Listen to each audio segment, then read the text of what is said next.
I'm Charles Sitton III, Senator for District 44, and I'm back with Monday Moments in Black History. Many of you are familiar with the story of Thurgood Marshall, particularly with the Little Rock Nine regarding the seminal school desegregation case of Brown versus Board of Education. However, how many of you know about its connection to District 44? I want to share the story of Margaret Williams and Lucille Sally Scott. Their story is sometimes referred to as the second stone to the path of Brown versus Board of Education. These seventh graders attended school here in a historic black community near Arbutus called Coutonsville. However, Baltimore County policy limited their schooling options. They could pay tuition to attend Baltimore City's Douglas or Dunbar high schools, or pass a test and have their tuition paid by Baltimore County Public Schools, if any funding was available. Black families would also have to pay for their transportation.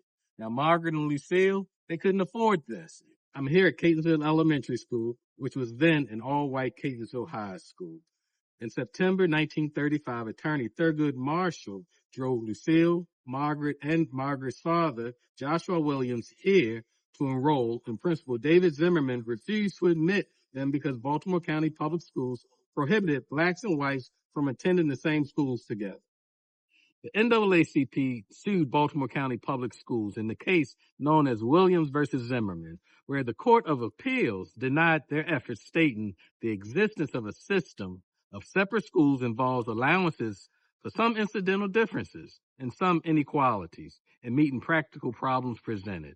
In other words, if racially separate, it will be unequal.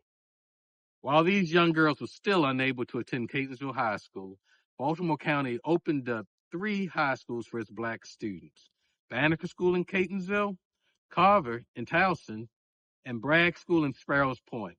This legal fight and their courage helped to lay the groundwork for the arguments that would then be used later in Brown versus Board of Education. This is District 44 history, and we documented it in 2018 with this state marker.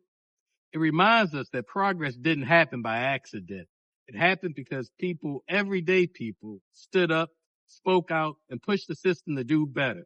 And that's why we do this work, and it still matters today.